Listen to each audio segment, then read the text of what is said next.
সাংকেত্যং পরিহাস্যং, কেউ যদি সংকেতেও আমার নাম নেয়, সংকেত মানে আপনি রামনগর বলে এক গ্রামে যাবেন, তো ওই দিন যদি সারা দিনের মধ্যে আপনি রামনগর উচ্চারণ করেন, তো যেহেতু রামনগর শব্দের মধ্যে রাম নামটি আছে, এই জন্য বলছেন যে সাংকেতিকভাবে ওই দিন আপনার নামের কৃপা হয়ে যাবে, নামের কৃপা হয়ে যাবে। পরিহাস্যং, যদি কেউ পরিহাস করে ভগবানের দিব্য চিন্ময় নাম উচ্চারণ করে, স্তব্যং হেলামেব, যদি হেলাতেও কেউ, যে আলসে তুলতে গেলে নারায়ণ নারায়ণ বলে অনেকে, হাই তুলতে গিয়ে হেলাতেই, ওইটা তার ইচ্ছাকৃত শ্রদ্ধাকৃত না, অভ্যাস হয়ে গেছে, হাই তুলতে গেলে অলসতায় নারায়ণ নারায়ণ। উদ্দেশ্য দেখলেও কেউ কেউ বলে রাম রাম রাম। সংকেতে পরিহাসে হেলায় যেভাবেই হোক ভগবানের দিব্য নাম যদি কারো জিহ্বায় উচ্চারণ হয়, তো বলছেন তার সমস্ত পাপ দূর হয়ই হয়। এই প্রসঙ্গে যদি আমরা মনে করি যে জীব সকলকে হরিনাম গ্রহণের জন্য শাস্ত্র মহাজন বাণীতে কিন্তু অতিশয় করে নামের মহিমা বলা আছে, যাতে আমরা নাম গ্রহণ করি। কেউ যদি মনে মনে এরকম ভেবেও থাকেন যে এই কথাগুলি আমাদের নাম গ্রহণের আগ্রহ সৃষ্টির জন্য এটি অতিআয়সুক্ত করে বেশি ফল উল্লেখ করা আছে যাতে আমরা নাম গ্রহণ করি, এই ভাবনাটা আসলেও আপনি নামের চরণে অপরাধী হয়ে যাবেন। নাম মহিমা শাস্ত্রে যা কীর্তিত হয়েছে, বর্ণিত হয়েছে, সেই নাম মহিমা যথাযথ প্রকাশ করা হয়নি। অনন্তকে অসীমকে সীমার মধ্যে অন্তের মধ্যে এনে প্রকাশ করা যায় না। এমনকি স্বয়ং কৃষ্ণ, স্বয়ং রামচন্দ্রও জানে না তার নামের মহিমা কতটা। স্বয়ং নামই জানে না যে তার নামের মহিমা কতটা। স্বয়ং রামচন্দ্র, স্বয়ং ভগবান শ্রীকৃষ্ণচন্দ্র জানেন না যে তার নাম মহিমা কতখানি। আমি পূর্বেও বলেছি, লঙ্কায় প্রবেশের সময় সেতুবন্ধনে রাম লক্ষ্মণ দুজনই পাথর ছুটছিলেন, কিন্তু রামের হস্তে যত পাথর নিক্ষেপ হচ্ছে সকলগুলো তলিয়ে যাচ্ছে, ভেসে যাচ্ছে। মহাজন পাথর হয়ে বলছেন, পাথরের সপক্ষ থেকে অনুকূলে থেকে বলছেন, প্রভু তুমি যাকে ছুঁড়ে দাও সে কি আর ভাসে? সে তো ডুবেই যায়। তুমি যাকে ছুঁড়ে ফেলো সে কি আর ভাসে সংসারে? দেখুন, এখানে সাগর মানে সংসার, সাগর মানে সংসার, সাগরত। গীতায় সংসারের তুলনা করেছে সাগরের সাথে, মৃত্যু সংসার সাগরত। সাগরের সাথে কেন সংসারের তুলনা দিলেন ভগবান? এই সংসারটাকে সাগরের সাথে কেন তুলনা করলেন? তার কারণ হলো, সাগরের একুলে দাঁড়িয়ে ওই কূলটা দেখা যায় কি? দেখা যায় না। তেমনি এই সংসার সাগরে আমরা জন্মকূলটা দেখতে পাই, মৃত্যু কবে হবে এই কূলটা আমরা দেখতে পাই না। এই জন্য সংসারটা সাগর। আর সাগর কেন না? সমুদ্র তীরে তৃষিত ব্যক্তি যদি সমুদ্রের ক্ষার প্রধান, নোনা প্রধান জল পান করে, তাতে তার তৃষ্ণা নিবাবিত হয় কি? তৃষ্ণা বরঞ্চ আরো বেড়ে যায়। নোনা জল পান করলে তার তৃষ্ণা শান্তি হয় না, তৃষ্ণা নিবারণ হয় না, তৃষ্ণা আরো উত্তর বেড়ে যায়। তেমনি কোনো জীব যদি 1 কোটি কল্পকাল ও সংসার সাগরে বাস করে, তবু তার বিষয় বাসনার তৃষ্ণা যাবে না, আরো বেড়েই যায়। আপনি যদি আরো 500 বছর পরমায়ু পান, তবে সংসারের তৃষ্ণা মিটবে, উত্তর বাড়বে। সাগর এই জন্য বলা হলো সংসারকে,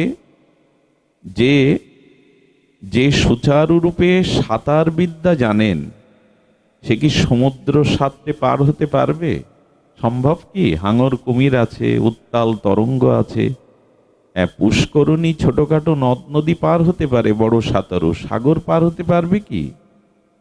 তেমনি এই সংসার তুমি তোমার নিজ চেষ্টায় এই সংসার সাগর পাড়ি দিয়ে ওপারে যেতে পারবে না।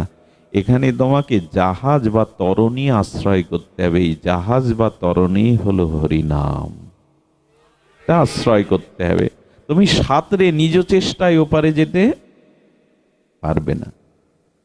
এই জন্য প্রভু পাথরগুলো ছুড়ে দিচ্ছেন, পাথর সব ভেসে যাচ্ছে, তলিয়ে যাচ্ছে, কিন্তু নল নীল বানরগণ, ভক্তগণ, প্রভুর আশ্রিতগণ পাথর ফেললে এটা দাঁড়িয়ে যাচ্ছে। নল নীল এসে বলল, প্রভু আপনি পাথরটা আমার কাছে দিন। পাথরের উপরে রাম নাম লিখে যখন প্রভুর হাতে দিলেন, ওই পাথর যখন ছুড়লেন প্রভু, তখন পাথর দাঁড়িয়ে ভেসে গেল। প্রভু মৃদু হেসে বললেন, আমি আজ জানলাম আমার থেকে আমার নামের মহিমা বহু কোটি গুণ বেশি। রাম পাথর দিলে ডুবে যায়, ভেসে যায়, কিন্তু রাম নাম লিখে দিলে। এজন্য ভগবানের নামের মহিমা এভাবেই বলা হয়েছে। দেখুন, এই যে একবার নামে যত পাপ হরে, কতগুলো সকলের এখানে জানা, এবং আপনারা বহুদিন ধরে বহু প্রবক্তার মুখে, বহু শাস্ত্রজ্ঞের মুখে, বহু ভাগবতের মুখে নাম মহিমাই বেশি করে শুনেছেন জীবনে। এবং নাম শ্রবণের পরে আমরা বহুজন নাম জপও করি, নাম কীর্তনও করি, কিন্তু নামের যে ফলশ্রুতি দেওয়া আছে সেটা কি আমরা উপলব্ধি পেয়েছি এখনো পর্যন্ত? কথা বলতে হবে, আমার প্রসঙ্গটা বুঝুন। একবার নামে যত পাপ হরে, জীবের সাধ্য নেই, সব আমরা জানি। নাম নামির থেকে মহিমা। তো এই নাম মহিমা, নাম তত্ত্ব জেনে আমরা তো কম বেশি সকলেই নাম নেই। এক কৃষ্ণ নামে সমস্ত পাপ ক্ষয়। চৈতন্য চরিতামৃতে বলছেন, এক কৃষ্ণ নামে সমস্ত পাপ ক্ষয়, আর কৃষ্ণ নাম লইতে প্রেমের উপচয়। এক নামে অনন্ত জন্মের পাপ রাশি যাবে, দ্বিতীয় কৃষ্ণ বললে প্রেম আসবে। আমরা কতবার বলেছি জীবনে। সেই নামের যে ফলশ্রুতি, ক্রিয়া হচ্ছে না কেন? আমরা তো নাম নেই। নাম শ্রবণ করি, নাম কীর্তন করি, নাম জপ করি, আসলে নামের মহিমাটা আমার মধ্যে প্রকট হচ্ছে না কেন?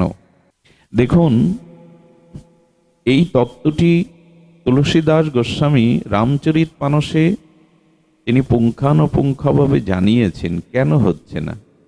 আচ্ছা, কোনো দরিদ্র ব্যক্তি, হতভাগ্য হতচ্ছাড়া দরিদ্র ব্যক্তি পথে যেতে গিয়ে সে একটা অতি উজ্জ্বলকৃত কাচের টুকরো পেল। সেটা এত দৃশ্যময়, এত চকচক করছে, উজ্জ্বল জ্যোতি বেরোচ্ছে, মনে করছে মেয়েটা থেকে তো খেলনা কিনে দিতে পারি না, মেয়েটাকে এটা খেলবার জন্য দিয়ে দেব। আচ্ছা, ওটা আসলে প্রারব্ধ বা প্রভুর ইচ্ছায় হীরার টুকরো। এখন হীরার টুকরো যদি কেউ কাচের টুকরো ভাবে, সেই হীরার মতো মূল্যায়ন করবে তো? মূল্যায়ন আসবে তো? তার প্রতি সেরূপ অনুরাগ, তার প্রতি সেইরকম গুরুত্ব, এগুলি আসবে তো?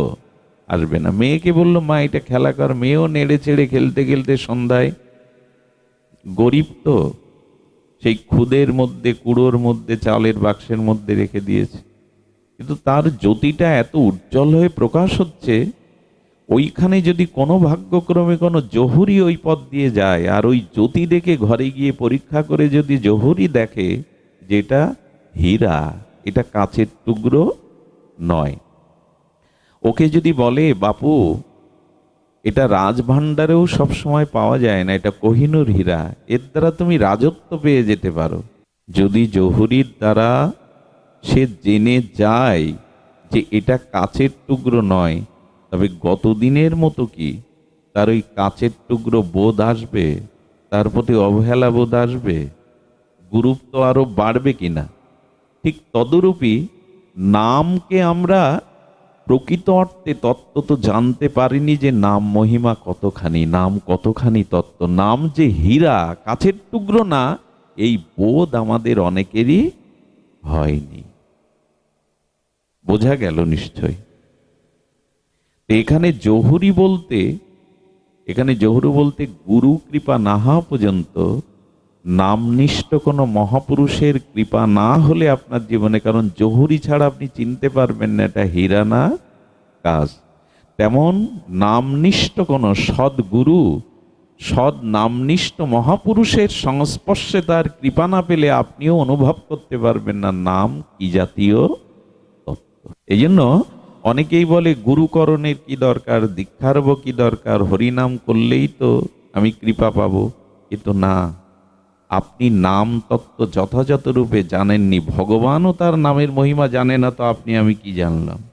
যদি জানতে পারি সদ্গুরুর কৃপায়, তখন ওটার কাছের টুকরো মনে হবে না।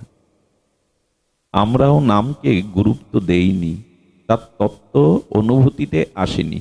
আচ্ছা, বুঝলাম হীরার টুকরোই পেল গরিব কৃষক, হীরার টুকরোটা মুঠোর মধ্যে রাখলে তার পেটের ক্ষুধা যাবে?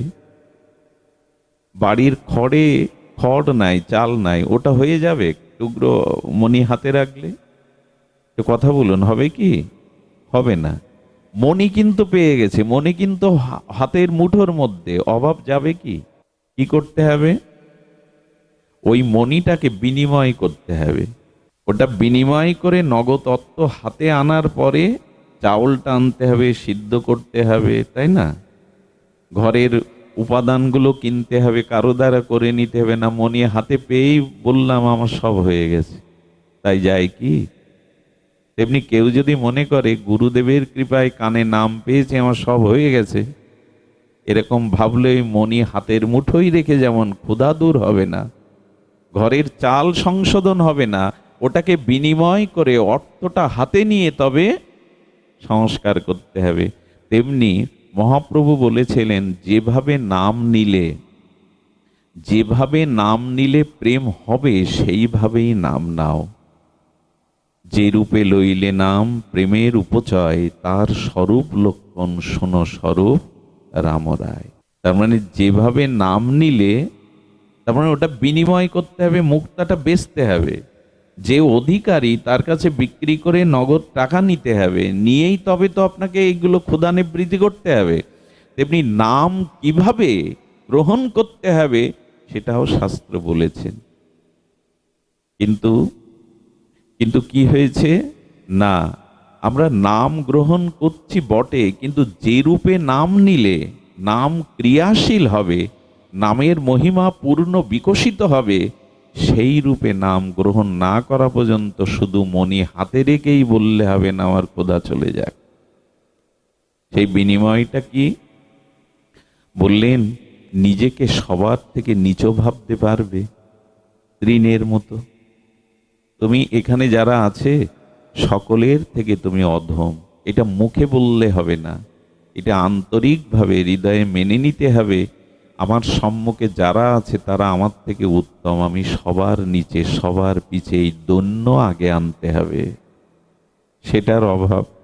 আমরা তো নিজেকে বড় দাবি করেই বসে আছি, অভিমান নিয়ে বসে আছি, ধনের, রূপের, বিদ্যার, পাণ্ডিত্যের। এই অভিমান যতদিন আছে, দৈন্য যতদিন না আসবে, ততদিন নাম প্রকাশ তার মধ্যে হবে না। মনি হাতে রেখে দাবি করলে হবে না। এই জন্য প্রথমত দৈন্যতা চাই, আর এই সংসারে বৃক্ষের মতো ধৈর্যশীল হতে হবে, তবে নাম ক্রিয়া করবে। আমরা তো অসহিষ্ণু, আমাদের ধৈর্য নাই। বৃক্ষের মতো ধৈর্য ধরতে বলেছেন মহাপ্রভু। রোদ, বৃষ্টি, ঝড় যাকে ছায়া দেয় সেও ডাল ভেঙে নিয়ে যায়, যাকে ছায়া দিচ্ছে, শীতলতা দিচ্ছে, সেও বসে ডাল ভাঙলো। তারপরেও কি বৃক্ষ কিছু বলে? কিছু বলে না।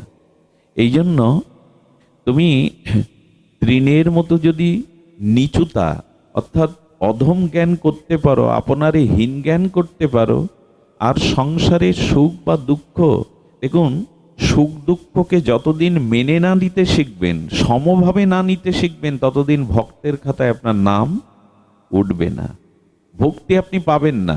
রামচন্দ্র তাকে রাজ্যাভিষেকের জন্য ঘোষণা করলেন। রাজা দশরথ চক্রবর্তী সম্রাট বশিষ্ঠকে বললেন, রাম, কালকে তোমার রাজ্যাভিষেক। রাজ্যাভিষেকের কথা শুনে রামের ভেতরে আমি রাজা হব, রাজ্যাভিষেক হব, রাজ যুবরাজ হবে, কোনো অনুভূতি কাজ করলো না।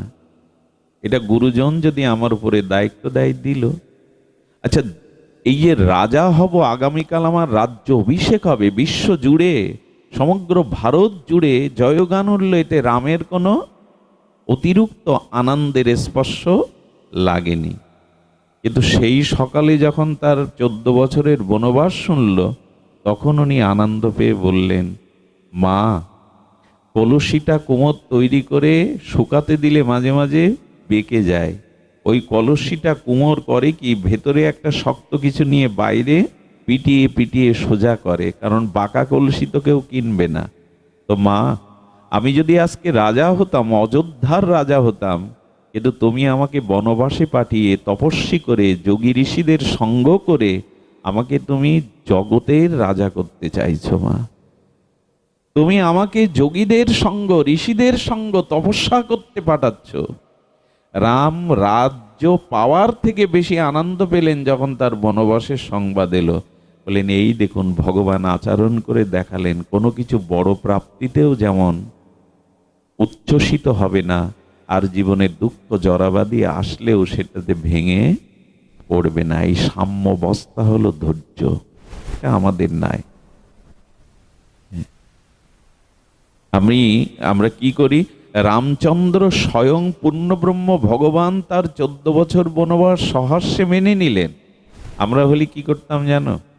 একজনকে বলছি, মা তুমি এখন সঙ্গে এসো না, নামটাম করতে দেখি না। বলে, আর করবো কি, এটা গাভী মা কিনেছিলাম অনেক দাম দিয়ে, পুষেছিলাম, মনে করেছিলাম দুগ্ধ টুগ্ধ হলে একটু ভক্ত সেবা দেব, গোবিন্দের সেবা দেব, গাভীটা মারা গেল। ভগবানের কাছে এত বললাম, এত আশা নিয়ে গাভীটা পুষলাম, গাভী মারা গেল, নিষ্ঠুর ভগবান, আরও ডাকি টাকি না। এ যদি আমাদের দশা হয়, রাম 14 বছর বনবাস হলেও আনন্দে সেটা গ্রহণ করলেন। কার ওটা বন্ধ করুন, আনন্দে গ্রহণ করলেন। আমাদের জীবনেও তেমনি বৃক্ষের মতো সহিষ্ণু হতে হবে। আপনার জীবনে যেটা ঘটছে, এটা আপনার প্রাপ্তি, এটা আপনার কর্মফল, এটা মেনে নিন। এটা মেনে নিয়ে ভগবানের প্রতি ভরসা রাখুন। এই অবস্থায় নাম না আসলে নাম ক্রিয়া করবে না। আর প্রত্যেককেই মান দিন, যাকে কেউ মান দেয় না তাকেও মান দিন। অমানিন মান দেনা। এবার কৃষ্ণ বলুন, এবার নাম বলুন, নাম ক্রিয়াশীল হবে। তবে ওই যে বলা হলো, হাস্যে পরিহাসে অবহেলায় সংকেতে বললেও হবে, হবে, তবে বিলম্ব হবে। ক্রিয়া যে কিছু হবে না তা না, যেভাবেই নিন একটা কল্যাণ হবে। আপনি কোনো মহা ঔষধ না জেনেই আপনি গ্রহণ করলেন, ভেতরে গিয়ে ওষুধটা ক্রিয়া করবে না। ওষুধ আপনি জানেন না তার ক্রিয়া কি। শিশু, অবশ শিশু সরল যদি আগুনকে খেলনা ভেবে ধরতে যায়, আগুন ক্রিয়া করবে না। শিশু শিশু হলেও তাকে ক্ষমা করবে কি? আগুনের ধর্ম তো ক্রিয়া করবেই। তেমনি যেভাবেই নাম নিলে, তবে নাম, প্রেম এবং কল্যাণ আসতে পারে যদি আমরা এই ধৈর্যটুকু রাখতে পারি, কর্মফলটুকু মেনে নিতে পারি, এবং আমরা যদি ত্রিনাদপি শুনিচেন হয়। দেখুন, নামের মহিমা বলবার ক্ষমতা ভগবানের নেই, সেখানে আমার মতো মাদিস নরকের কীট কি বর্ণনা করতে পারে। তবে একটা দৃষ্টান্ত দেই। আচ্ছা, আকাশ জুড়ে মেঘ হয়েছে, সেই মেঘের মধ্যে কতটা বৃষ্টি আছে এর মধ্যে কেউ আছেন বলে দিতে পারবেন? পারা সম্ভব কি? কতটা বৃষ্টি হয়েছে এটা মেপে আজকাল জীববিজ্ঞানীরা পরে বলতে পারে যে কতটা বৃষ্টি হয়েছে, কিন্তু মেঘ দেখে কি বলা যাবে? ঠিক তেমনি নামের মধ্যে কতটা অসীম করুণা আছে এটা কেউ দেখে বলতে পারবে না। মেঘের মধ্যে যেমন অতটা বন্যার মতো জলরাশি লুকিয়ে আছে, অথচ আমরা সেটা জানি না। তেমনি নামের মধ্যে যে মহিমা আছে এটাও আমাদের জানা নাই। কিন্তু নাম যখন, ওই বৃষ্টিটা যখন ঝরল, প্লাবিত হলো, সব ভূমিকে ডুবিয়ে দিল, তখন বুঝলাম ছোট একখানা মেঘে যেন বন্যা ভেসে এলো। তেমনি নামের অনন্ত মহিমা আমরা জানি না, কিন্তু নাম যখন ক্রিয়া করে সেই ক্রিয়ার দ্বারা বোঝা যায় কতজন, কত সহস্র কোটি জন এই নামের দ্বারা কৃপা করুণা প্রাপ্তি হয়েছে। নাম করতে থাকুন, নামের প্রতি অশ্রদ্ধা আনবেন না। ফল পাচ্ছি না বলে ফলের আশা না করাই উচিত, নাম করে যান। দেখুন, সহজ কথা বলতে হয়, এখন এই যে আম্র গাছে, আম্র বৃক্ষে এখন কি আসবে? মুকুল। আচ্ছা, মুকুল যখন আসে তখন আম দেখা যায় তোর মধ্যে? দেখা যায় কি? দেখা যায় না। আবার যখন আমটা গুটি ধরলো তখন আমের স্বাদটাকে মিষ্ট হলো, কালো রংটা কি গৌর বরণ হলো? কিন্তু ওই আমটা আবার যখন পরিপক্ক হলো, সমিষ্ট হলো, গৌর রং ধরলো, তখন আর একটা আম। ঠিক তেমনি এখন হরিনাম যারা আমরা গ্রহণ করেছি, আমরা এখনো হয়তো ওই কি বললাম, মুকুলে আছি। অপেক্ষা করুন, উঠতে থাকুন, দৈন্যতা সহকারে, দীনতা সহকারে, ধৈর্য, সংসারের সবকিছু অনুকূল প্রতিকূল ধৈর্য সহকারে অমানিকে মান দিয়ে নাম করতে থাকুন। মুকুল দেখা দিয়েছে, ধীরে ধীরে গুটি বাঁধবে। আর ওটা যত ক্রমান্বতিতে ধৈর্য ধরে নাম করতে পারবেন, একদিন ওই নাম প্রেম রূপ মিষ্টতা, প্রেম পরিপক্কতা আপনার জীবনে আসবে। অপেক্ষা করতে থাকুন। কিন্তু কি হয়, আচ্ছা মুকুলে যতটা মুকুল হলো, গুটিতে ততটা কি গুটি হয়?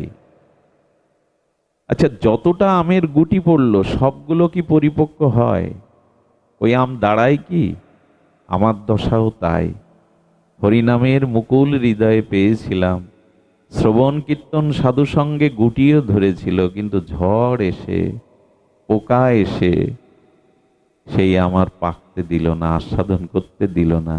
ঠিক তেমনি নাম অপরাধ এসে, অপরাধের ঝড় এসে, অপরাধের পোকা এসে সেই গুটিতে এই আমগুলো নষ্ট করে দিল। আমার মতো মাদিস জীবের দশা হলো তাই। ঝড় এসে গেছে, হ্যাঁ, একটু নাম নিতে পারি না, কত অভিমান, তাই না? আর অপরাধ রূপ ঝড় এসেই মুকুলেই শেষ করে দিল, গুটিতেই শেষ করে দিল, আর পরিপক্ক আস্বাদনে পাকতে দিল না। এই ঝড় হলো একটা সাধু নিন্দা। এই ঝড় একটা, একটু বলুন, শতাং নিন্দা।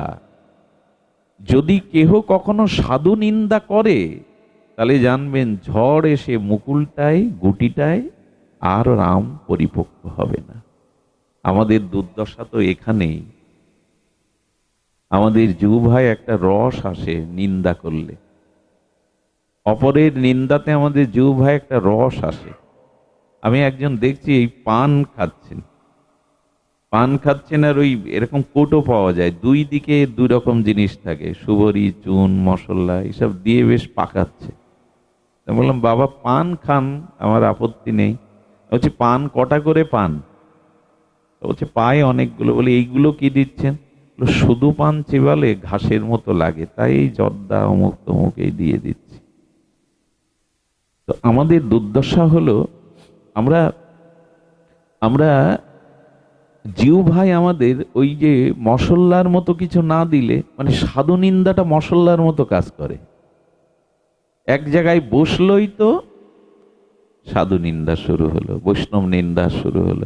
এই নিন্দা যে কত বিঘাতক, এই নিন্দা যে কত বিঘাতক! ওই যে বললাম, ঝড় এলো, পোকায় গুটিগুলো শেষ করে দিল, আর জীবনে হরিনাম ফলবতী আর পরিপক্ক মিষ্টতা আস্বাদন করতে দিল না। এই জন্য অনুরোধ করব, মাথার চুল ছিঁড়ুন ভালো কথা, পরনিন্দা করবেন না। মধ্য মাতালও যদি কখনো সদ্গুরুর সৎসঙ্গের কৃপা পায়, সে উদ্ধার হবে, কিন্তু পরনিন্দকারীর জীবনে কেন কোনো জন্মে উদ্ধার নেই। এই জায়গাটা সতর্ক হন। পরনিন্দকারীর কখনো তার করুণা হতে পারে না। এই জিনিসটা সমাজে ভাইরাজের মতো একটা দুরারোগ্য ব্যাধির মতো আক্রান্ত হয়েছে, শতাং নিন্দা। গোবিন্দ বলছেন, যারা আমার নামের প্রচার করে তাদের যখন কেউ নিন্দা করে, তখন নাম প্রভু তাকে ক্ষমা করে না, নাম প্রভু তাকে ক্ষমা করে না।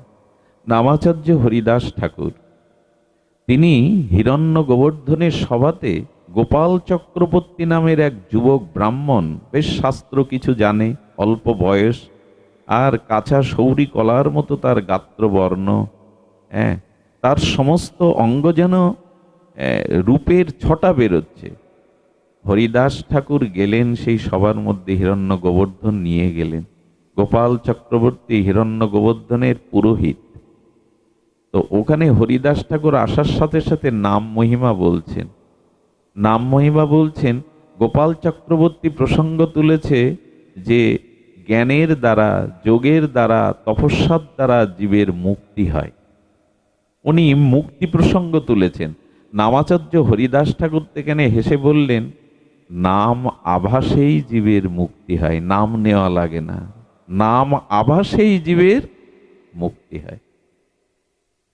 তখন গোপাল চক্রবর্তী একটু নবীন যুবক তো, আর অল্প বিদ্যা জানলে এবং একটু অভিমান থাকে, একে তো যৌবন, দেখতে সুশ্রী, কিছুটা পণ্ডিত পুরোহিত, একবার অহংকারে গদগদ হয়ে বলছেন, এই দেখো বড় পণ্ডিত কোথা থেকে আসলো, যুগ যুগান্তর তপস্যা করে যাগ যজ্ঞ করে যে মুক্তি মেলে না, আর উনি বলছেন নাম লাগবে না, নাম আভাসেই জীবের। বললেন এইসব ভ্রান্ত সিদ্ধান্ত রাখুন, নাম আভাসে জীবের মুক্তি হয় না। হরিদাস ঠাকুর বলছেন নাম আভাস জীবের মুক্তি হয়, আর নামে তো জীবের প্রেম হয়। নাম আভাসে মুক্তিটা নামের গৌণ ফল, মুখ্য ফল প্রেম প্রাপ্তি কৃষ্ণচরণে। উনি দৃঢ় সহকারে বললেন। নাম আভাস মানে কি জানেন? ধনঞ্জয় যাচ্ছে আমাদের ধনঞ্জয় পথ দিয়ে, ওর পাশে যে হাঁটছে তার নামও ঘটনাক্রমে ধনঞ্জয়। তার আত্মীয় যদি ডাকে ধনঞ্জয় ধনঞ্জয় দাঁড়াও, তো এই ধনঞ্জয় কি ফিরে দেখাবে না? কারণ তার নামের সাথে ওই নামের মিল আছে। একে বলে আভাস। যে পাত্র করে আপনারা মাছ বাজার থেকে আনেন, মাছ নাই কিন্তু বাতাসে ওর থেকে উচ্ছিষ্ট গন্ধটা আসে কিনা, একে বলে আভাস। ফুলটা আঁচলে বেঁধে রেখেছিলেন, ফুলটা শুকিয়ে পড়ে গেছে কিন্তু গন্ধের লেশটা আছে। হরিদাস ঠাকুর বললেন নাম আভাসে জীবের মুক্তি হয়, মোক্ষ হয়, আর নাম নিলে তো কৃষ্ণ প্রেম হয়ে যায়। গোপাল চক্রবর্তী মানতে পারল না, বললেন জন্ম জন্মান্তর যাগ যজ্ঞ করেও যে মুক্তি হয় না, নাম আভাসে মুক্তি, এ সিদ্ধান্ত অপসিদ্ধান্ত। তিনি বললেন এই ফল যদি ঠিক না হয় তাহলে নাক কান খসে পড়বে, 3 দিনেই খসে পড়বে। উনি যখন এরকম অভিশাপ দিলেন, সবার মধ্যে সবে স্তম্ভিত হয়ে গেল। নামাচার্যের দন্যের মূর্তি হরিদাস আজ অপমানিত হচ্ছে। হিরণ্ময় গোবর্ধন বড় তিরস্কার করলেন, বললেন কাল থেকে তুমি আর পুরোহিত্য কাজ করতে আসবে না, বেরিয়ে যাও। নামাচার্যকে অপমান। হরিদাস ঠাকুর কিন্তু কিছু বললেন না, ওই স্থান উঠে ত্যাগ করে চলে গেলেন।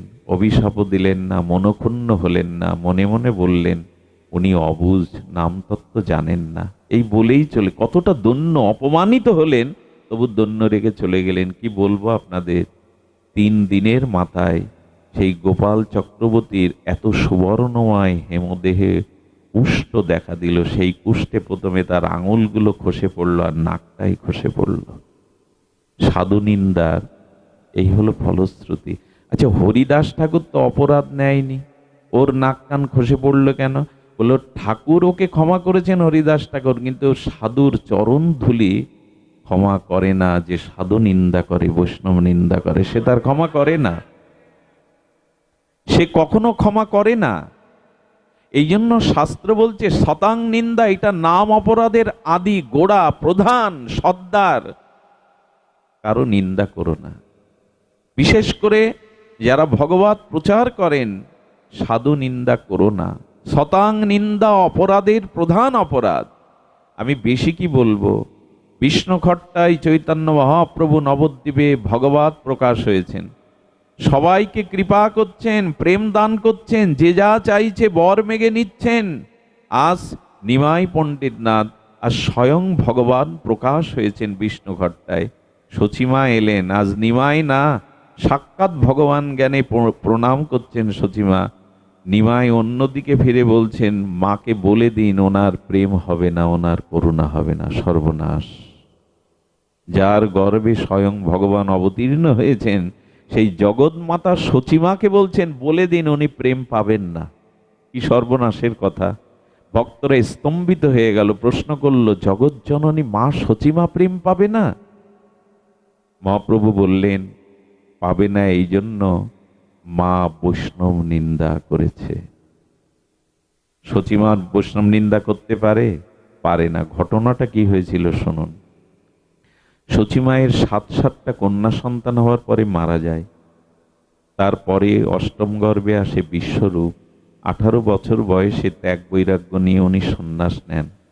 ওই বিশ্বরূপ অদ্বৈত আচার্যের কাছে, বেদ পঞ্চানন অদ্বৈত আচার্যের কাছে ভাগবত শিখতেন, শাস্ত্র পড়তেন। ওই পড়তে পড়তেই বৈরাগ্যের দ্বারা সন্ন্যাস নিয়ে চলে গেল। আবার নিমায়ও ব্যাকরণ নিয়ে, ইতিহাস নিয়ে অদ্বৈত প্রভুর কাছে শাস্ত্র শিক্ষায় যেতেন। তখন সচিমা কাউকে না একদিন মনে মনে বলেছিলেন, তুমি সকলের জন্য অদ্বৈত, কিন্তু আমার জন্য তুমি দ্বৈত, দৈত্য গুরু। তার মানে আমার এক ছেলে তোমার কারণে বৈরাগ্য নিয়ে সন্ন্যাস নিয়েছে, আর নিমাইও তোমার কাছে যাচ্ছে, নিমাই যদি সন্ন্যাস নেয়, তাই মনে মনে উচ্চারণ করেছিলেন তুমি দৈত্য গুরু। মনে মনে, কারো কাছে নিন্দা করেননি। মহাপ্রভু অন্তর্যামী ভগবান, উনি বললেন এই বৈষ্ণব নিন্দার কারণে মা প্রেম পাবে না। মূর্ছিত হয়ে পড়লেন সবার মধ্যে, মূর্ছিত হয়ে পড়লেন সচিমা, সবাই স্তম্ভিত হয়ে গেল, মা করুণা পাবে না। মহাপ্রভু বললেন, করুণা সেই দিনই হবে যার চরণে অপরাধ, তার চরণ ধুলি যদি মাথায় মাখতে পারে, তার চরণ ধুলি যদি মাথায় মাখতে পারে, তিনি প্রসন্ন হন, তবে মা প্রেম পাবে। সঙ্গে সঙ্গে অদ্বৈত এই কথা শুনে উনিও মূর্ছিত হয়ে পড়ে গেলেন। আমার চরণ ধুলি সচিমার মাথায় যাবে? আমার চরণ ধুলি সচিমার মাথায় যেতে পারে না। যখন অদ্বৈত প্রভু মূর্ছিত হয়ে পড়লেন, সচিমা এই সুযোগে কি করলেন জানেন? সচিমা এই সুযোগে আর অদ্বৈত প্রভুর চরণ থেকে ধুলি নিয়ে যেই মাথায় দিলেন, যেই অঙ্গে দিলেন, সচিমা লেখাপড়া জানতেন না, কিন্তু বেদ স্তুতি করতে লাগলেন। দেবকী যেমন কংসের কারাগারে ভগবানকে ডেকে স্তুতি করেছিলেন, ওইভাবে অনর্গল সংস্কৃতি দেবনাগরী ভাষায়। মা কিন্তু লেখাপড়া জানতেন না। ওই যে অপরাধ চলে গেল, সঙ্গে সঙ্গে তার ভিতরে ভক্তির প্রকাশ হয়ে গেল। এর থেকে বড় দৃষ্টান্ত আর দেওয়ার নাই। এই জন্য দয়া করে অনুরোধ করবে, শীতের দিনে কষ্ট করে জাগার স্বল্পতার মধ্যে বসেছেন, নিন্দায় লাভটা কি? বরঞ্চ অপরাধে জড়িয়ে গেলাম, সৌভাগ্য হতে বঞ্চিত হলাম। তাই অনুরোধ করব যে শতাং নিন্দা, এই মহৎ অপরাধ থেকে যেন আমরা নিজেকে বাঁচাই। তবেই না, ঝড় না এলে, পোকা না লাগলে গুটিটায় আম হবে, একদিন পাকবে। ঝড় এসে, পোকা এসে কেটে দিয়ে গেল। এই জন্য কখনো কোনো দিন যেন আমরা এমনি করে সাধু নিন্দা না করি। 10টা নাম অপরাধের আমি একটাই বললাম। এখন আসুন আমরা শ্রবণ করি যে আমাদের শাস্ত্র বারবার বলেছেন, এই একটি তত্ত্বই সামান্য আস্বাদন করব। সেই তত্ত্বটি আর কিছু নয়। সেই তত্ত্বটি হলো, দেখুন, ভগবানের সাথে যে কোনো উপায়ে আমাদের মনটা জুড়ে দিতে হবে।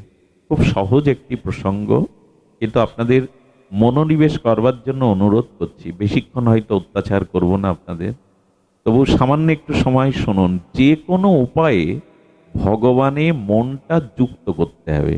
কি বললাম শব্দটা? যে কোনো, কে না উপায়েন মন কৃষ্ণ নিষেবয়াত। ভগবত বলছেন যে কোনো উপায়ে মনটা আমার সাথে যুক্ত করো। কেন বলছি জানেন? ভগবানের সাথে কেন মন সংযুক্ত করতে হবে? আচ্ছা, বাড়িটা কি বাড়ির জন্য? যারা বাড়ি করে, বাড়িটা কি বাড়ির জন্য? ঘুম আসতে পারে, অলসতা আসতে পারে, জেগে থাকুন। বাড়ি কি বাড়ির জন্য? পোশাক কি পোশাকের জন্য? খাদ্য কি খাদ্যের জন্য? নদীর জল কি নদীর জন্য? বৃক্ষের ফলটা কি বৃক্ষের জন্য? এগুলো কার জন্য? অন্যের। বাড়ি বাড়ির জন্য হতে পারে, বাড়ি যারা বাস করবে তাদের জন্য। খাদ্য খাদ্যের জন্য হতে পারে? কখনো হতে পারে না। খাদ্য খাদকের জন্য, ক্ষুধার্ত ব্যক্তির জন্য, এই তো নাকি ভুল বলছি?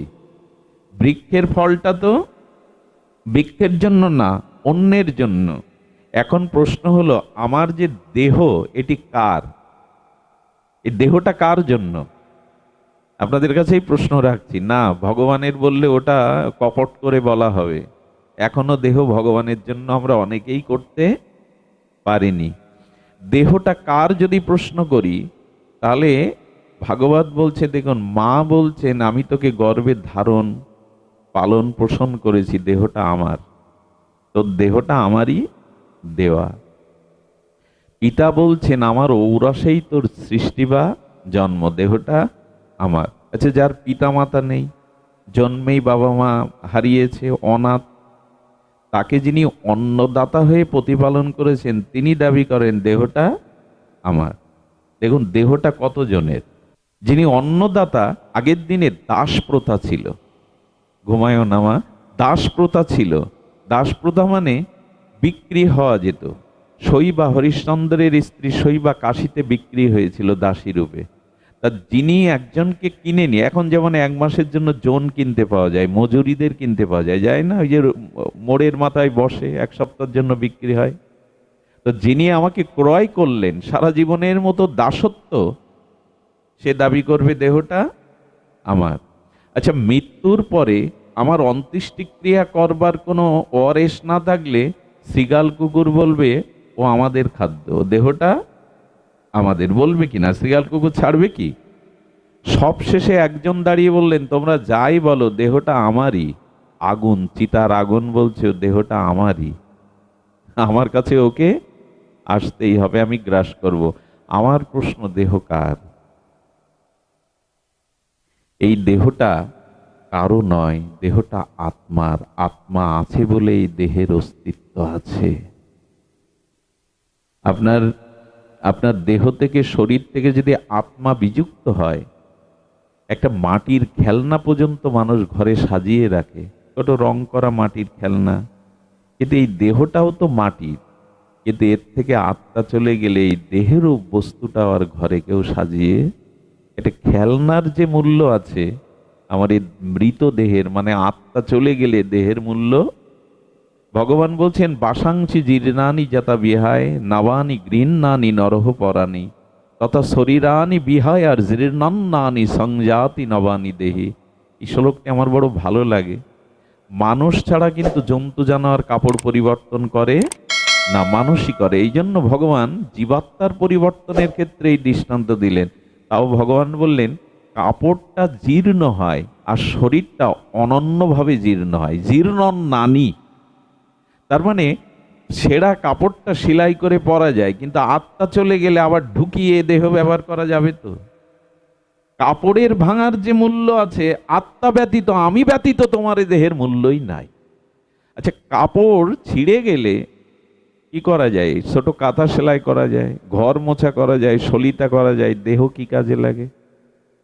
হ্যাঁ, অনেক শিক্ষিত জন ভাবছেন মৃত্যুর সাথে সাথে 2-3 ঘন্টার মধ্যে চোখটা দান করলে ওই চোখে অন্ধ দেখতে পাবে, এটা ঠিক। তবে 4-5 ঘন্টা ওভার হয়ে গেলে আর পাবে না। এখন তো বিজ্ঞানীরা বলছে কিডনি দান করলে, যারা লিভার, হার্ট, এগুলো দান করলে কাজে লাগবে, তবে বেশিক্ষণ পরে কিন্তু ওটা কাজে লাগবে না।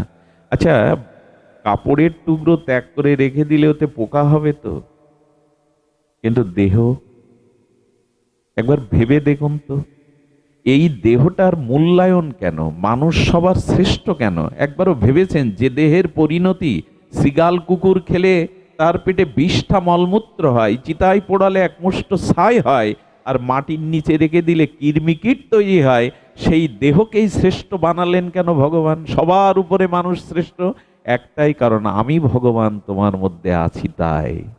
আত্মা রূপে আমি তোমার শরীরে আছি তাই তোমার মূল্যায়ন, তোমার শ্রেষ্ঠ। এই জন্য দেহটা আত্মার জন্য। আত্মা না থাকলে দেহের কোনো সত্যই থাকে না। আর এই আত্মাকে, আত্মার আত্মা, পরমাত্মার পরবস্থা স্বয়ং ভগবানের অংশই হলো আত্মা। তাহলে বাড়িটা বাড়ির জন্য না, খাদ্যটা খাদ্যের জন্য না, বৃক্ষের ফলটা বৃক্ষের জন্য না, মাতৃস্তনের দুগ্ধটা মায়ের জন্য না সন্তানের জন্য, এই ইন্দ্রিয় মন বুদ্ধি শরীরটাও গোবিন্দের জন্য। তাকে কেন দিবেন না? এটাও তার জন্য। এই শরীরটা আপনি পেয়েছেন ভজনের জন্য, কৃষ্ণকে মনটা দেওয়ার জন্য। কৃষ্ণ ভজিবার তরে সংসারে আইন, কি বলা আছে কি? টাকা ভজিবার তরে, ভোগ ভোগ করবার তরে সংসারে আইন। কেন দিতে বিলম্ব হচ্ছে মনটা? দেখুন, মনটা আমরা ছড়িয়ে ছিটিয়ে অনেককেই দিয়েছি, শুধু দেয়া হয়নি ভগবানকে। স্ত্রীকে দিয়েছি, পুত্রকে দিয়েছি, বন্ধু সজ্জন কুটুম্বকে দিয়েছি, আপনজনদের দিয়েছি, কিন্তু যাকে দেওয়ার এখনো তাকে দেইনি। এটাই হলো মনুষ্য জীবনের সব থেকে বড় অজ্ঞানতা, সব থেকে মর্মান্তিক ভুল। এই জন্য ভগবান বলছেন, কে না উপায়ে ন মন কৃষ্ণ নিষেভয়া, যে কোনো উপায়ে তুমি মনটা আমাকে দাও, আমার সাথে যুক্ত হও। এই জন্য ভগবান বলছেন, যাদেরকে মন দিয়েছো তারা তোমার কেউ না। কথাটা শুনতে খারাপ লাগতে পারে, কিন্তু গোবিন্দই বলেছেন, আমি ছাড়া এই সংসারে প্রকৃত তোমার কেহ। এদের সাথে সম্বন্ধটা কেমন জানেন? আমি গতকালই আশ্রমে বলছিলাম, কথাটা বড় মার্মিক লেগেছে। আচ্ছা, সমুদ্রের যে তরঙ্গ, তরঙ্গ মানে ঢেউ, এই প্রথম ঢেউটা প্রথম ঢেউয়ের মধ্যে থাকে না, দ্বিতীয় ঢেউতে গিয়ে মেশে। প্রথম তরঙ্গ যেটা, সেটা কি ওই তরঙ্গ ওখানে স্থায়ী থাকে না? দ্বিতীয় তরঙ্গে গিয়ে, দ্বিতীয় তরঙ্গ তৃতীয় তরঙ্গে এইভাবে স্থায়ী হয় কি? তেমনি আমি বলবো, গত জন্মে যারা আপনার পিতামাতার রূপ ঢেউ ছিলেন, এ জন্মে সেই ঢেউয়ে আছেন আপনি, সেই পিতামাতা স্ত্রী পুত্রের কাছে আছেন। আবার এই শরীরটা ত্যাগ করে, এই স্ত্রী পুত্র পিতামাতা ত্যাগ করে আগামী জন্ম যদি নেন, সেখানে কি এই ঢেউই থাকবেন? এদের কাছেই থাকবেন? তরঙ্গ যেমন বদলায়, আপনি আমি বহুমেবে ব্যতীতানি জন্মানি তাবর্জন্য, আপনি আমি বহুবার এভাবে তরঙ্গে বদলাচ্ছি। আচ্ছা, প্রথম তরঙ্গ দ্বিতীয় তরঙ্গে বদলায়, তৃতীয় তরঙ্গ তৃতীয় তরঙ্গে বদলায়, কিন্তু জলের সাথে ঢেউ বা তরঙ্গ কি বিচ্ছেদ হয়? কথাটা বুঝতে পারেননি। জলের সাথে কি তরঙ্গ আলাদা হয়, বিচ্ছেদ হয়? তরঙ্গ ভিন্ন ভিন্ন হতে পারে, আলাদা আলাদা হতে পারে, প্রথম দ্বিতীয় তৃতীয় তরঙ্গ, কিন্তু জলের সাথে তরঙ্গ ভিন্ন কখনো হওয়ার নয়। গোবিন্দও বলছেন, এই দেহ স্ত্রী পুত্র পিতামাতা তরঙ্গের মতো, আর আমি জলের মতো, আমার সাথে তোমার সম্বন্ধ কোনোদিন ছাড়াছাড়ি হয়নি, হবারও নয়। কারণ আমি অংশী, তুমি আমার অংশ। আলাদা হওয়ার, এই হাতটা যেমন আমার দেহের একটা অংশ, তুমি আমার অংশ গো। আহা, এ কথা জানার পরে কে না আছে যে ভগবানকে মন না দেবে? কিন্তু দুর্ভাগ্য আমাদের, মায়া কবলিত আমরা, আমাদের বুদ্ধি ভ্রষ্ট হয়ে গেছে। কুয়াশা যেমন সূর্যের কিরণমালাকে ঢেকে দেয়, আমাদের অজ্ঞানতাও ঢেকে দিয়েছে। এই জন্য শাস্ত্র বারবার বলেছে, আশ্রয় করিয়া ভজে তারে কৃষ্ণ নাহি, তাকে আশ্রয় করুন, অন্তত মনটা তাকে দিন। এ দেহ ইন্দ্রিয় মন, কারণ আচ্ছা, প্রতিটা মানুষ দুটি জিনিসের কবলিত, দুটি জিনিসের মধ্যেই তাকে থাকতে হয়, একটা দেশ আর কাল। কি কি বললাম? খুব মার্মিক কথা। দেশ এবং কাল, এর বাইরে কেউ আছেন কিনা বলুন আমায়। কোন বস্তু ব্যক্তি দেশ এবং কালের বাইরে কেহ নয়। আপনি কোনো না কোনো দেশেই তো বাস করেন।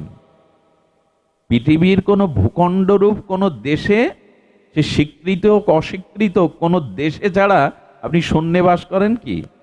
পাতালে বাস করেন কি? আপনারা কোনো দেশে বাস করেন, এই জন্য আপনারা দেশের অধীন। এবং দ্বিতীয়, আমরা কালের অধীন। কাল মানে মৃত্যু, কাল মানে সময়, আমরা সময়েরই অধীন। সময়ের অধীন কিনা, কালের অধীন কিনা আমরা? কালকে সময়কে কি ধরে রাখতে পেরেছি আমরা? আমার শিশুকাল আছে তো, ওটা কেড়ে নেওয়া হয়ে গেছে। আমার কৈশোরকাল আছে তো, আমার যৌবনটাও কেড়ে নিয়েছে। সব সময় কেড়েই নিচ্ছে তো কাল। কাল স্থির নয়, কালের কবলিত আমরা সবাই, কালের বাইরে আমরা কেহ নয়। দেশ এবং কালের অধীন আমরা। এখন প্রশ্ন, দেশ কাল কার অধীন? দেশ এবং কাল গোবিন্দেরই অধীন, ভগবানেরই অধীন। এই জন্য আমরা আলাদা করে আলাদা আমরা স্বাতন্ত্র, গোবিন্দ থেকে আলাদা হতে পারি না, ভগবান থেকে আমরা আলাদা হতে পারি না, কারণ যে দেশে আছি, যে কালে আছি, সেই দেশ কালও ভগবান। আলাদাটা আমরা হতে পারি না, তবু মনের থেকে আমরা অনেক দূরে সরে গেছি মায়ার কারণে, গোবিন্দকে স্মরণ করি না। এই জন্য যে যার ইষ্টকে স্মরণ করবেন, ভগবানকে স্মরণ না করলে কিন্তু মারাত্মক ক্ষতি হয়ে যাবে। সে ক্ষতি আপনি সে খেসারত পূরণ করতে পারবেন না। ক্ষতিটা কি হবে জানেন? যেই ভগবানকে মন না দিয়ে অন্য বিষয়ে মন দেবেন, সঙ্গে সঙ্গে আপনার জীবনে ক্ষতি হয়ে যাবে, হানি। হানি মানে ক্ষতি। কি ক্ষতি হবে জানেন?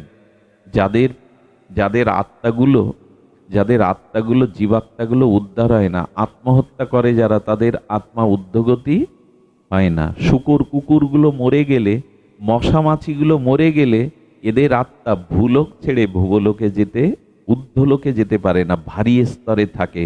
ওই আত্মাগুলো কত ভেসে বেড়াচ্ছে নিঃশ্বাসের মধ্যে, লোমের মধ্যে দিয়ে কত দেহে যাতায়াত করছে। শাস্ত্র বলছে যে মুহূর্তে তুমি ভগবানকে ভুলে যাবে, যে মুহূর্তে মনটা ভগবানকে না দিয়ে কাম কামনার মধ্যে দেবে, সেই মুহূর্তে নিঃশ্বাসের মধ্যে দিয়ে, প্রশ্বাসের মধ্যে দিয়ে ওই অশুভ আত্মাগুলো তোমার ভেতরে ঢুকে পড়বে। ভয় দেখানো কথা না, এ কথাটা 700 কথা। ঢুকে পড়ে কি করবে জানেন? আপনার শরীরকে কেন্দ্র করে ওর বাসনাগুলো আপনার বুদ্ধিমন গ্রস্ত করে আপনাকে ওই কাজগুলো করিয়ে নেবে। দেখবেন মানুষ মাঝে মাঝে এমন কাজ করে বসে, পরেক্ষণে যখন তার বিবেক বিচার ফিরে আসে, সে মনে করে এটা আমি করলাম কি করে, এটা আমার দ্বারাই হয় কি করে।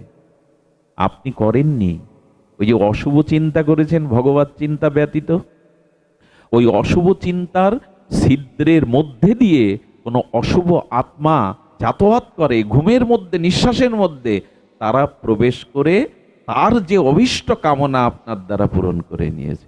আচ্ছা, ভূতে পাওয়া রোগী যে আচরণ করে, ভূত আছে কিনা জানা নেই।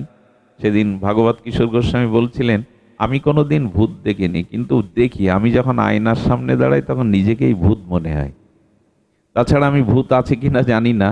কিন্তু জগতে কিছু আত্মা উদ্ধার হয় না, জীবাত্মা, এরা ইতাত্তরঙ্গে ঘুরে বেড়ায়, সুযোগ পেলেই এরা আপনার ভিতরে ঢুকে গিয়ে কাজগুলো আপনার দ্বারাই করিয়ে নেবে।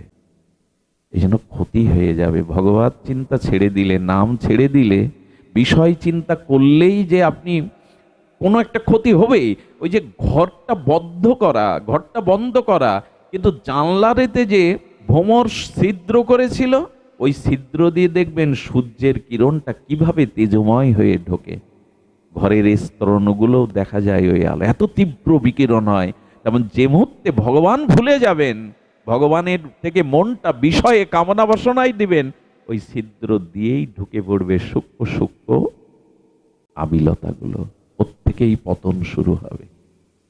এই জন্য স্ব ইষ্ট চিন্তা করতে হবে, ভগবানের চিন্তা করতে হবে। আর এই চিন্তাটা ধরে রাখতে গেলে নামই হলো প্রধান, ভগবানের নামটাই হলো এখানে প্রধান। যে কোনো উপায়ে, কেনা উপায়েন মনকৃষ্ণ নিষেবায়, যে কোনো উপায়ে মনটা ভগবানকে দিয়ে দিন। যদি দিতে পারেন তবে আপনার আত্মকল্যাণ অবশ্যম্ভাবী। এই জন্য শাস্ত্র বলছেন যে কোনো উপায়ে দিন ভগবানকে মন। ক্ষতি তো আমাদের হয়ে গেছে, ক্ষতি কেন জানেন? ক্ষতি হলো এই জন্য, শাস্ত্র কি বলেছেন? গোপীগণ একটা শব্দ বলেছিলেন, বলেছিলেন অধর অমৃতম। গোপী বলছেন জীবনকে যদি ধন্য করতে হয়, তাদের প্রাণনাথ, তাদের মধুরাতি মধুর বিগ্রহ, প্রাণের অভিরাম মনোরম দেবতা, তারা অনিন্দ সুন্দর, তাদের ব্রজনাথকে বলছেন হে দ্বৈত, হে সুন্দর, হে মনোহর। কৃষ্ণকে বলছেন তোমার অধরামৃত কবে আমরা পান করব। এই কথাটির একটু সামান্য ব্যাখ্যা, খুব মার্মিক তত্ত্ব কথাটি, গোপীকৃত কথা। তো গোপীরা বলছেন তোমার অধরামৃতর অধিকার আমরা কবে পাব। অধরামৃত মানে গোবিন্দের অধরের, ওটাকে অমৃত বলছেন। তোমার অধরামৃত কবে আমরা পেয়ে নিজেকে ধন্য করতে পারবো। গোপীগণ বাঁশিকে জিজ্ঞাসা করছেন, বংশীকে। কাকে জিজ্ঞাসা করছেন? আচ্ছা, তোর এত ভাগ্য কিসে হলো বলতো? দেখবেন সব যন্ত্র হাত দিয়ে অন্য কিছু দিয়ে বাজানো যায়, কিন্তু বাঁশি একমাত্র অধরে স্পর্শ করতে হয়, তা নাহলে বাঁশি বাজে না। এই জন্য মনের সংবেদনশীল অনুভূতিগুলো বাঁশিতে যতটা প্রকাশ হয় অন্য যন্ত্রে ততটা। এখনো মধ্যরাত্রে কেউ যদি রাগ রাগানির দ্বারা যথাযথ বংশীধ্বনি করতে পারে, প্রাণ উচাটন হবে না এমন কেউ নেই। বিশেষ করে মায়েদের মন তো উচাটন হবেই। এই জন্য বংশীকে গোপীরা প্রশ্ন করছে, তুই কোন সৌভাগ্যে, কোন সাধনায় গোবিন্দের অধরামৃত পেলি, যে অধরামৃত পাওয়ার জন্য আমরা বড় ব্যাকুল। বাঁশি কি উত্তর দিল জানেন? বাঁশির উত্তরটা যদি এখন নিতে পারেন প্রাণে, তাহলে আপনারও সৌভাগ্য আসতে পারে অধরামৃত পাওয়ার। আপনিও গোবিন্দের অধরামৃত পেয়ে জীবনকে ধন্য করতে পারবেন। অধরামৃত না পেলে জীবন সিঞ্চিত হবে না। দেখুন, গোবিন্দ বংশীধ্বনির পরে যমুনার জলে বাঁশিটা ধুয়ে নিতেন মাঝে মাঝে। সেই ধোয়া থেকে গোবিন্দের অধরামৃত বংশী ছিদ্রের মধ্যে যেটুকু অধরের অমৃত থাকতো, ওইটা যমুনার জলে পড়ার সাথে সাথে তরঙ্গায়িত যমুনার জলের কি করত, যমুনার জলগুলো তীরে যে বৃক্ষের গায়ে লেগে যেত, সঙ্গে সঙ্গে তারা ফুল ফলে পল্লবিত হয়ে যেত, বাতাসে মধু বারতা বইত। ওইটুকু অধরামৃতে। অধরামৃত কেমন শুনবেন? পুতনার স্তন গোবিন্দের ঠোঁটে দিয়ে দিল না? পুতনা বুকে কি নিয়ে গেছিল মা? বিষ। আর ওর অন্তরে কি ছিল? পাপের বিষ। বালঘাতিনী, শিশু ঘাতিনী, রুধিরসনা। পুতনা তো অপবিত্র, তার হৃদয়ে পাপ আছে, আর স্তনে আছে কালকূট বিষ। কিন্তু গোবিন্দের অধরটা যেই স্তনে স্পর্শ করালো, পুতনার মৃত্যুর পরে কি হয়েছিল জানেন?